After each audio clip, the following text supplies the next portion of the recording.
Hello students, welcome to education tab academy. मैं हूं आपकी प्रज्ञा मैम और आज के वीडियो लेक्चर में हम क्लास 7 बाल महाभारत कथा का 16वां अध्याय देखेंगे। 16 चैप्टर देखेंगे, चौसर का खेल व द्रौपदी की व्यथा। तो चैप्टर स्टार्ट करने से पहले हम कुछ डिफिकल्ट वर्ड देख लेते हैं।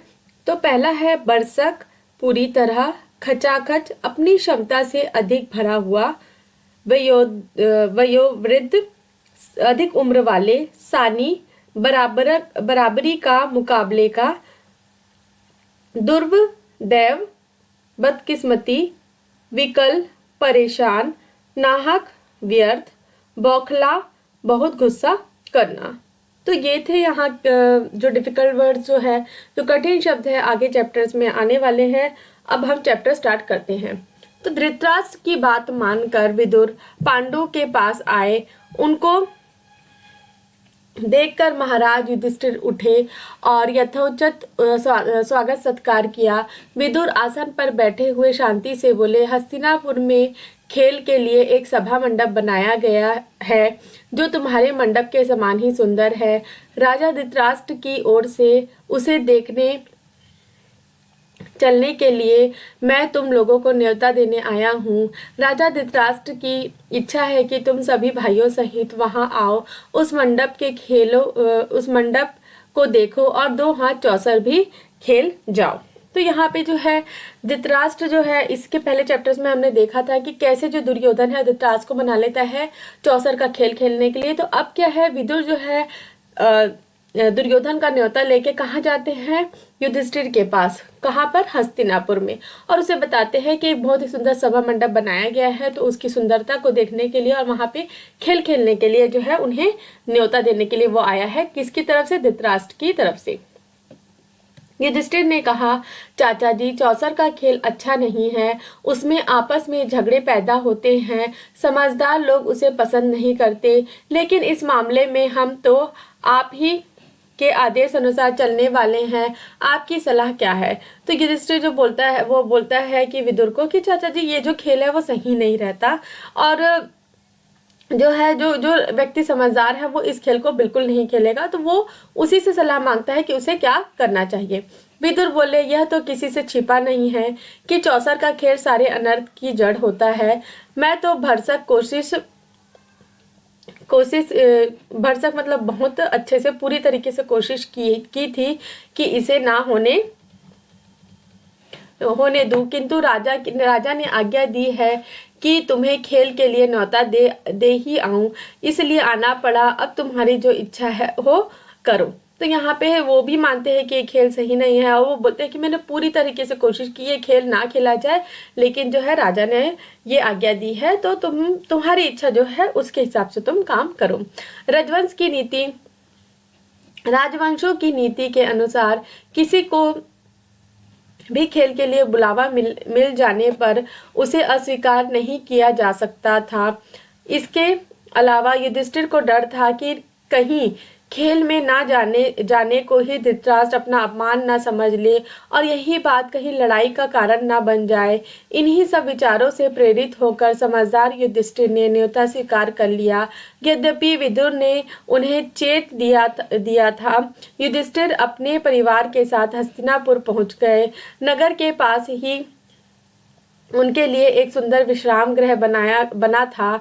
वहां ठहर कर उन्होंने आराम किया। अगले दिन सुबह नहा धोकर सभा मंडप में जा पहुंचे। तो यहाँ पे जो है युधिष्ठिर जो है बहुत सोचता है, विचारता है, फिर उसके बाद जो है वो ये निर्णय में आता है कि जो परंपरा चले आई है, जो राजा महाराजाओं की परंपरा चले आई है, उसके हिसाब से तो ये है कि अगर कोई न्योता देता है खेल खेलने के लिए तो उन्हें जाना चाहिए और वो ये भी सोचे कि कहीं धृतराष्ट्र जो है इस बात से गुस्सा ना हो जाए कि वो उनका न्योता अस्वीकार कर दिए और वही कहीं फिर से लड़ाई की वजह ना बन जाए। इसलिए वो वहां पे जो हस्तिनापुर है वहां पर चले जाते हैं और वहां पे उनके लिए एक अच्छी सी व्यवस्था की जाती है। वहां पे उनके रुकने के लिए, ठहरने के लिए, मतलब वहां पे रुकने के लिए, तो वहां पे रुकते हैं, आराम करते हैं और सुबह जो है नहा धो के बढ़िया से वो सभा मंडप में जा पहुंचते हैं। कुशल समाचार पूछने के बाद शकुनी ने कहा, युधिष्ठिर, खेल के लिए चौपड़ बिछा हुआ है, चलिए 2 हाथ खेल ले। तो यहाँ पे जो है वो युधिष्ठिर से सुबह जो है मेल मिलाप का करता है। फिर शकुनी बोलता है कि चलिए भाई, जो चौपड़ का खेल खेलना है, जो जुए का जो खेल खेलना है, उसके लिए जो आसन जो है वो बिछा हुआ है, और चलिए गेम जो है वो स्टार्ट करते हैं। युधिष्ठिर बोले, राजन, यह खेल ठीक नहीं है। बाजी जीत लेना साहस का काम नहीं है, जुआ खेलना धोखे के समान है। आप तो यह सब बातें जानते ही हैं। वह बोला, आप भी क्या कहते हैं महाराज, यह भी कोई धोखे की बात है? हाँ, यह कहिए कि आपको हार जाने का डर लग रहा है। तो युधिष्ठिर जो है वो बोलता है कि शकुनी को बोलता है कि मैं ये गेम नहीं खेलना चाहता, कि उसके हिसाब से जो ये गेम है कोई मतलब साहस वाला गेम नहीं है, पूरा मतलब धोखाधड़ी वाला गेम है। तो फिर शकुनी उसको क्या जवाब देता है कि आप भी किस तरीके का बात कर रहे हैं, इसमें क्या धोखा, आप हारने के डर से नहीं खेलना चाह रहे हैं। तो युधिष्ठिर जो है कुछ गर्म होकर, है ना, उसे थोड़ा गुस्सा आता है, गर्म होकर बोले, राजन, ऐसी बात नहीं है, अगर मुझे खेलने को कहा गया तो मैं मना नहीं करूंगा। आप कहते हैं तो मैं तैयार हूँ, मेरे साथ खेलेगा कौन? तब युधिष्ठिर जो है कुछ थोड़ा सा इस तरीके की बात सुन के थोड़ा सा गुस्सा हो जाते हैं और बोलते हैं कि ठीक है, मैं खेलने के लिए तैयार हूं, लेकिन मेरे साथ कौन खेलेगा आप? तो दुर्योधन जो है वो तुरंत बोल उठा, मेरी जगह खेलेंगे तो मामा शकुनी, किंतु दाव लगाने के लिए जो धन रत्नादि चाहिए वह मैं दूंगा। युधिष्ठिर बोले, मेरी राय यह है कि किसी एक की जगह दूसरे को नहीं खेलना चाहिए, यह खेल के साधारण नियमों के विरुद्ध है। तो दुर्योधन है, जैसे ही युधिष्ठिर मान जाते हैं खेलने के लिए, तो दुर्योधन जो है खड़ा हो उठता है और बोलता है कि भाई मैं खेलूंगा, लेकिन क्या है, खेलेंगे मेरी जगह मामा शकुनी, लेकिन जो भी जुआ में लगाने के लिए धन चाहिए, पैसे चाहिए, और जो भी चाहिए दाव लगाने के लिए वो मैं दूंगा। तो युधिष्ठिर बोलता है, ये तो खेल के नियमों के विरुद्ध है भाई, जिसे खेलना है वो अपना दाव लगा खेले। तो अच्छा, अब दूसरा बहाना बना लिया, शकुनी ने हंसते हुए कहा। तो यह सब सुन के जो शकुनी है वो क्या बोले लगे युधिष्ठिर को कि भाई आप तो एक के बाद एक बहाना मारे जा रहे हो। तो युधिष्ठिर ने कहा, ठीक है, कोई बात नहीं, मैं खेलूंगा। और खेल शुरू हुआ। सारा मंडप दर्शकों से खचाखच भरा हुआ था। द्रोण, भीम, कृप, विदुर, धृतराष्ट्र जैसे वयोवृद्ध मतलब बहुत ही बूढ़े जो लोग हैं भी उपस्थित थे। वे उसे रोक नहीं सके, उनके चेहरे पर उदासी छाई हुई थी। अन्य कौरव राजकुमार बड़े चाव से खेल को देख रहे थे। तो युधिष्ठिर जो है वो खेल खेलने के लिए फाइनली रेडी हो जाता है और खेल जो शुरू हो जाता है। देखते हैं पूरा जो मंडप है वो एकदम दर्शकों से खचाखच भरा हुआ मतलब पूरी तरीके से भरा हुआ है, मतलब अपनी क्षमता से ज्यादा भरा हुआ है। और वहां पे कौन कौन उपस्थित भी है, जो बूढ़े बुजुर्ग लोग हैं, जैसे कि द्रोण हो गया, भीम हो गया, विदुर हो गए, धृतराष्ट्र हो गए, सारे जो बूढ़े लोग हैं वो भी वहां पे देख रहे हैं। और जो अन्य कौरव जो है 100 भाई हैं, तो अन्य जो कौरव राजकुमार है वो भी खेल को चाव से देखने लगे। पहले रत्नों की बाजी लगी, फिर सोने चांदी के खजानों की, उसके बाद रथों और घोड़ों की। तीनों दाव युधिष्ठिर हार गए। शकुनी का पासा मानो उनके इशारों पर चलता था।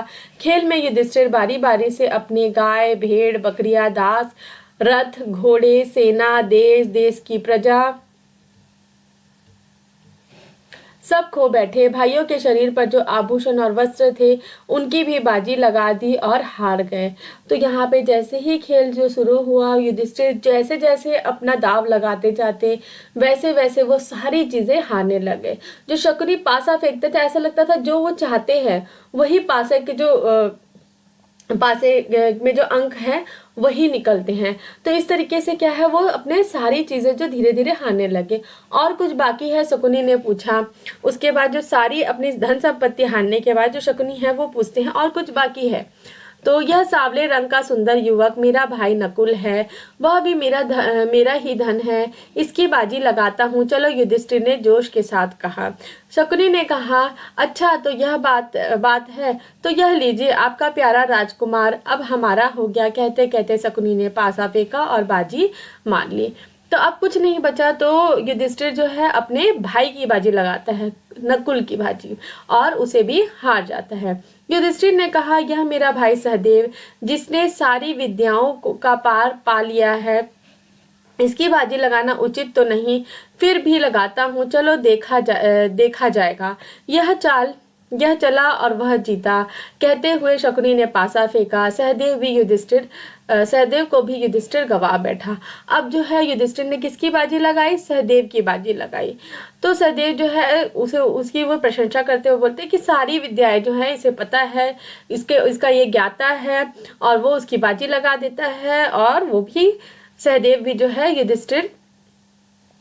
को भी जो है युधिष्ठिर जो है वो हार जाता है। अब दुरात्मा मतलब बुरा इंसान, दुरात्मा शकुनी को आशंका हुई कि कहीं युधिष्ठिर खेल ना बंद कर दे। बोले, युधिष्ठिर शायद आपकी निगाह में भीमसेन और अर्जुन माद्री के बेटे से ज्यादा मूल्यवान हैं, सो उनकी बाजी पर आप लगाएंगे नहीं। तो वहां पे अब जो है शकुनी को लगा कि अब ये खेल खत्म ना कर दे, तो वो क्या करते हैं, उन्हें थोड़ा सा उकसाते हैं, सौतेले होने का एक एहसास दिलाते हैं, और वो क्या बोलते हैं कि भीमसेन और अर्जुन जो है वो आपके सौतेले भाई है, तो आप उनको मूल्यवान नहीं समझते, इसलिए आप उसकी बाजी नहीं लगाएंगे। तो युधिष्ठिर ने कहा, मूर्ख शकुनी, तुम्हारी चाल यह मालूम होती है कि हम भाइयों में आपस में फूट पड़ जाए, सो तुम क्या जानो कि हम पांचों भाइयों के संबंध क्या है। पराक्रम में जिसकी कोई सानी नहीं, उस अपने भाई सानी का मतलब यहाँ पे जिसका कोई मुकाबला नहीं कर सकता, उस अपने भाई अर्जुन को मैं दांव पर लगाता हूँ, चलो। तो अब ये सब सुनने के बाद जो है युधिष्ठिर जो है थोड़ा सा गुस्सा होता है, शकुनी को कुछ कुछ बातें सुनाता है, और फिर क्या बोलता है, चलो भाई मैं अपने भाई अर्जुन की दाव लगाता हूँ, और वो भी उसे भी हार जाता है। शकुनी यह तो चाहता था, तो यह चला, कहते हुए पासा फेंका, और अर्जुन भी हाथ से निकल गया। असीम दुर्दैव मतलब एक नेगेटिविटी, एक मतलब पूरा मतलब वो सारा चीज हार गया एकदम, मतलब बुरी स्थिति में, मानो युधिष्ठिर को बेबस कर रहा था कि उसके पतन है ना पूरी तरीके से गिरने की ओर बलपूर्वक लिए जा रहा था। वह बोले, राजन, शारीरिक बल में संसार भर में जिसकी कोई जोड़ीदार नहीं है, उस भाई को मैं दांव पर लगाता हूँ। यह कहते कहते युधिष्ठिर भीमसेन भीमसेन से भी हाथ धो बैठे। अब वो क्या है, भीम की बाजी लगाते हैं और भीम से भी हाथ धो बैठे, उसे भी हार जाते हैं। दुष्टात्मा शकुनी ने तब भी नहीं छोड़ा और पूछा, और कुछ? युधिष्ठिर ने कहा, हाँ, यदि इस बार तुम जीत गए तो मैं खुद तुम्हारे अधीन हो जाऊंगा। लो, यह जीता। कहते हुए शकुनी ने पासा फेंका और यह बाजी भी ले गया। इस पर शकुनी सभा के बीच उठ खड़ा हुआ और पांचों पांडवों को एक एक करके पुकारा और घोषणा की कि वे अब उसके गुलाम हो चुके हैं। शकुनी को दाद देने वाले के हर्षनाद से और पांडवों की इस दुर्दशा पर तरस खाने वालों के हाहाकार से सारा सभा गूंज उठा। सभा में इस तरीके की खलबली मचने के बाद शकुनी ने युधिष्ठिर से कहा, एक और चीज है जो तुमने अभी हारी नहीं है, उसकी बाजी लगाओ तो तुम अपने आप को भी छुड़ा सकते हो। अपनी पत्नी द्रौपदी को तुम दांव पर क्यों नहीं लगाते? और जुए के नशे में चूर युधिष्ठिर के मुंह से निकल पड़ा, चलो, अपनी पत्नी द्रौपदी को भी मैंने बाजी लगाई। उनके मुंह से यह निकल तो गया, पर उसके परिणाम को सोचकर वह विकल हो उठा कि हाय, यह मैंने क्या कर डाला। तो जो है अब युधिष्ठिर जो है वो अपनी बाजी लगा देते हैं और अपने आप को भी हार जाते हैं। तो शकुनी जो है पूरी जो सभा है उसमें खड़ा होकर बता देता है, बोलता है कि अब जो पांचों पांडव जो है वो क्या हो गए हैं, उनके गुलाम हो गए हैं। तो ऐसे मतलब ये जो अनाउंसमेंट जो हुआ, उसके बाद जो वहां जो सभा में बैठे हुए लोग थे जो शकुनी के पक्ष में थे वो तो खुशी के मारे झूम उठे, लेकिन जो पांडवों के पक्ष में थे वो एकदम शोक करने लगे कि हाँ भाई, ये किस तरीके का मतलब जो काम है वो हो गया, इतनी मतलब दुर्दशा कैसे हो गई, इतना मतलब दुर्दशा मीन्स मतलब उनके साथ इतना बुरी घटना कैसे हो गई। अब जो है शकुनी जो है वो फिर युधिष्ठिर को उकसाते हैं और बोलते हैं कि एक और चीज तुम्हारे पास बची है, वो कौन है? तुम्हारी पत्नी। तो तुम अब अपनी पत्नी का भी दाव लगा दो।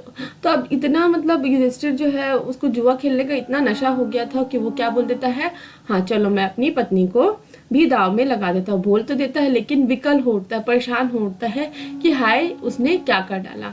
युधिष्ठिर की इस बात पर सारी सभा में एकदम हाहाकार मच गया। हाहाकार मतलब शोर शराबा होने लगा। जहाँ वृद्ध लोग बैठे थे उधर किसे धिक्कार की आवाज आने लगी। लोग बोले छी छी कैसा घोर पाप है। कुछ ने आंसू बहाए और कुछ लोग परेशानी के मारे पसीने से तरतर हो गए।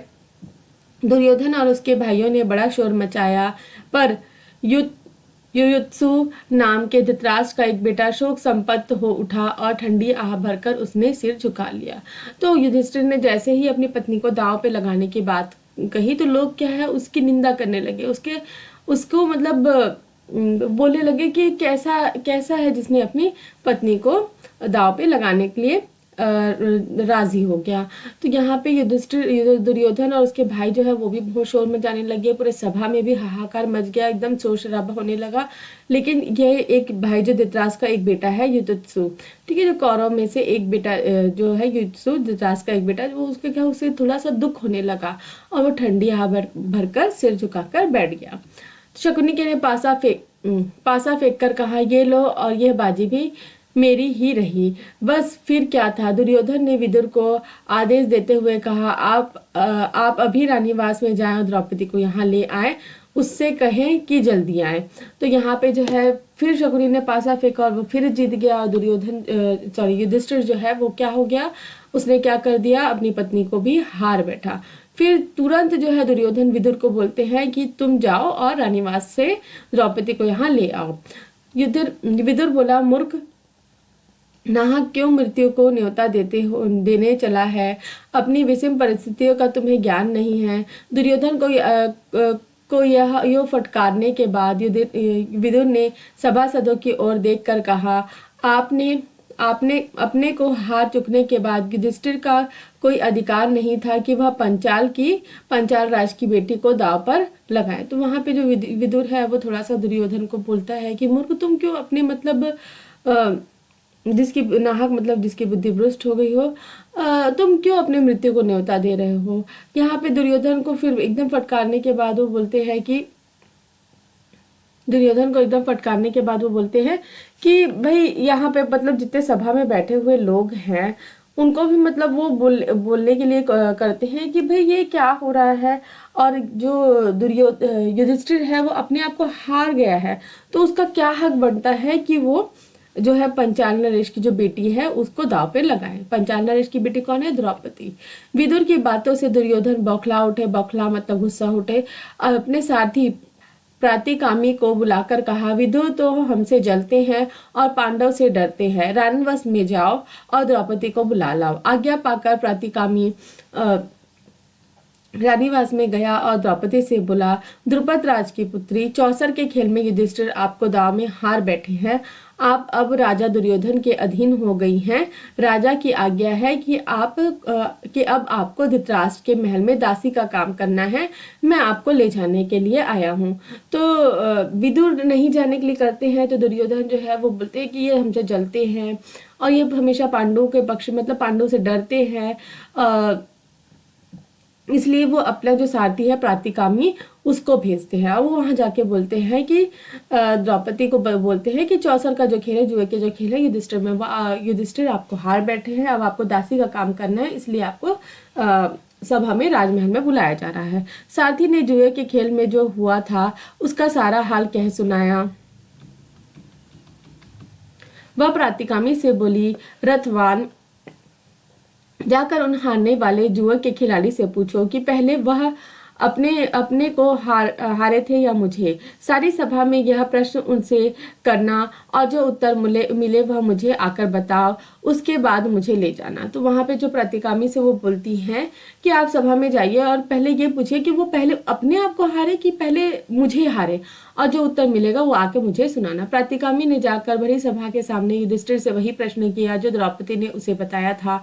इस पर दुर्योधन ने प्रतिकामी से कहा, द्रौपदी से जाकर कह दो कि वह स्वयं ही आकर अपने पति से यह प्रश्न पूछे। प्रातिकामी दोबारा रनवास में गया और द्रौपदी के आगे झुककर बड़ी नम्रता से बोला, देवी, दुर्योधन की आज्ञा है कि आप सभा में आकर स्वयं ही युधिष्ठिर से प्रश्न कर ले।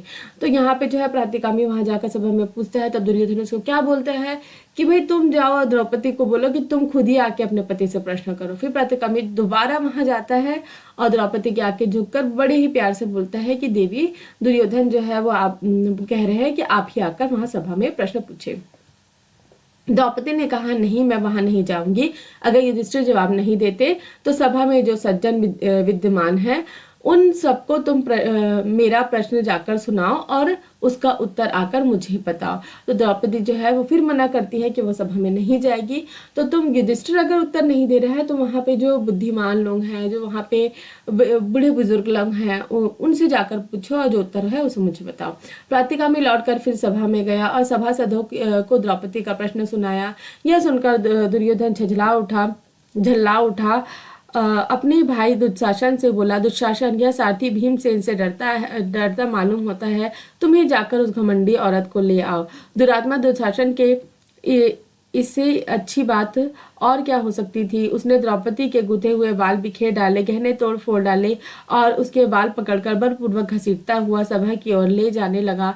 द्रौपदी विकल हो गई, विकल मतलब बहुत परेशान हो गई। द्रौपदी को ऐसी दीन अवस्था देखकर धृतराष्ट्र के बेटे विकर्ण को बड़ा दुख हुआ। तो यहाँ पे प्रतिगामी से कहा बात नहीं बन रही थी, तो वो अपने भाई दुशासन को बोलता है कि तुम जाओ और द्रौपदी को ले आओ। और वहां पे कितना गुस्से से बोल रहा है उसको, उस घमंडी औरत को वहां पर लेकर वापस आओ। तो दुशासन है वो जाता है और द्रौपदी के साथ बहुत ही दुर्व्यवहार करता है, बहुत बेकार व्यवहार करता है। उसका जो गुथा हुआ बाल है उसको खोल डालता है, गहने वहने तोड़ फोड़ डालता है, उसको बाल से खींचते हुए घसीट कर सभा में लेकर आता है। तो धृतराष्ट्र ये सब देख के धृतराष्ट्र का जो एक बेटा है विकर्ण, उसे बहुत ही दुख हुआ।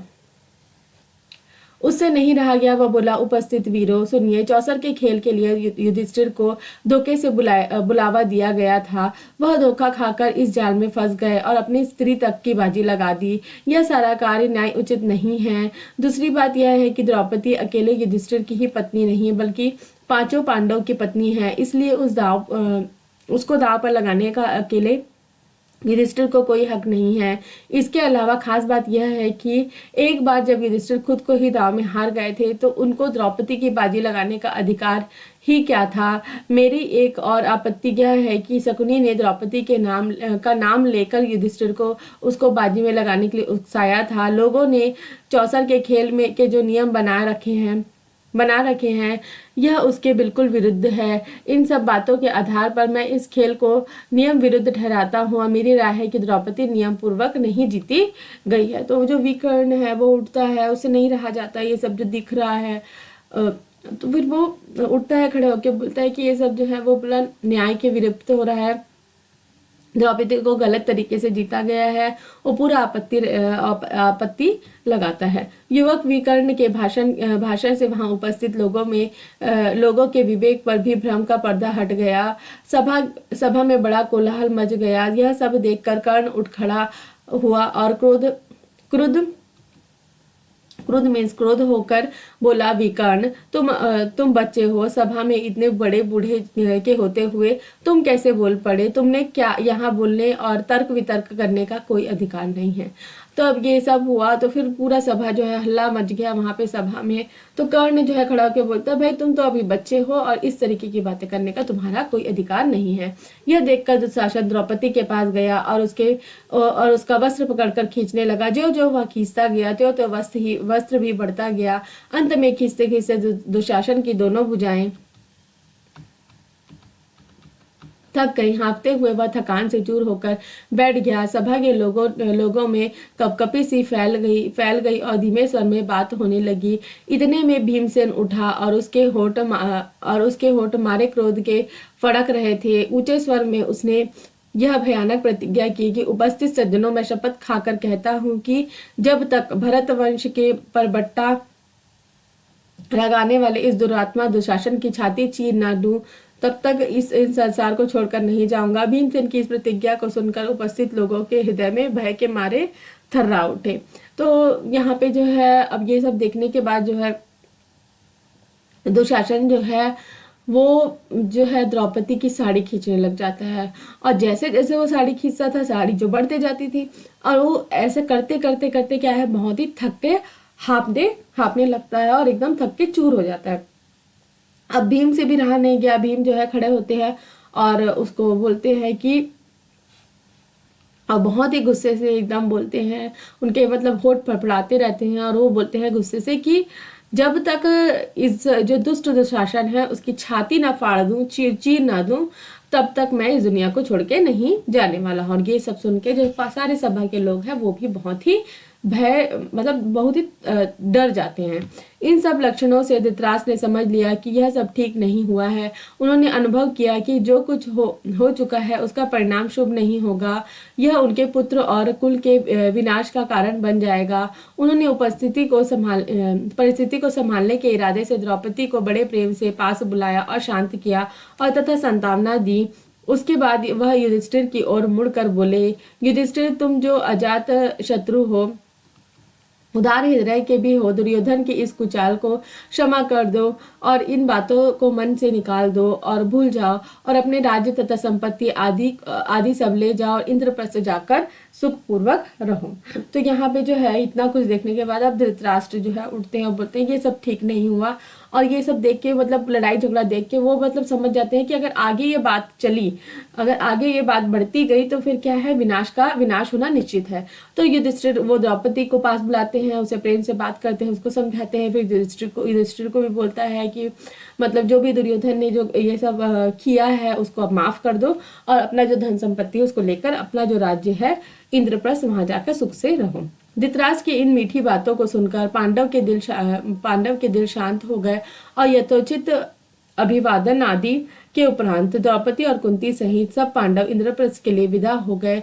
और पांडव के विदा हो जाने के बाद कौरवों में बड़ी हलचल मच गई। पांडव के इस प्रकार अपने पंजे से सफल निकल जाने के कारण कौरव बड़े क्रोध प्रदर्शन करने लगे और दुशासन तथा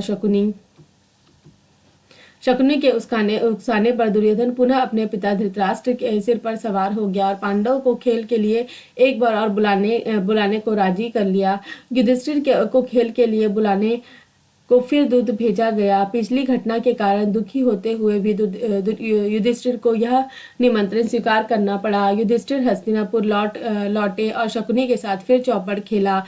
इस बार खेल में यह शर्त थी कि हारा हुआ दल अपने भाइयों के साथ 12 वर्ष तक वनवास करेगा तथा उसके उपरांत 1 वर्ष अज्ञातवास में रहेगा, और यदि इस वर्ष में उनका पता चल जाएगा तो उन सबको 12 वर्ष का वनवास फिर से भोगना होगा। इस बार भी युधिष्ठिर हार गए और पांडव अपने किए गए वादा के अनुसार वन में चले गए।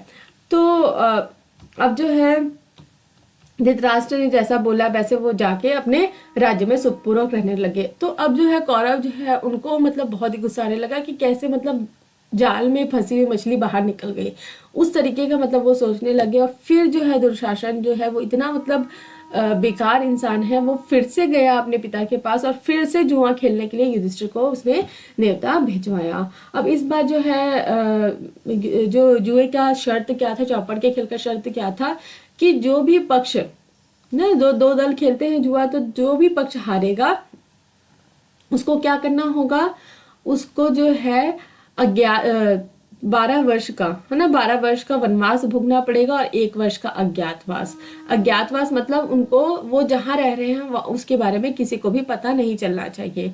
अब 1 वर्ष का जो अज्ञातवास है अगर उसके बारे में किसी को पता चल जाएगा तो वो जो 12 वर्ष है उनको फिर से करना पड़ेगा। तो इस बार भी युधिष्ठिर हार गए और अपने भाइयों के साथ वो कहाँ चले गए, वन में चले गए। तो स्टूडेंट्स आज के लेक्चर में इतना ही। अगर आपको ये लेक्चर समझ में आया है तो आप मेरे वीडियो को लाइक शेयर करें, कमेंट करके बताएं कि आपको वीडियो कैसा लगा है, और मेरे चैनल को सब्सक्राइब कर ले, बेल नोटिफिकेशन को भी ऑन कर ले ताकि जब भी मैं वीडियो डालूं आपको नोटिफिकेशन मिल सके। Thanks for watching my video.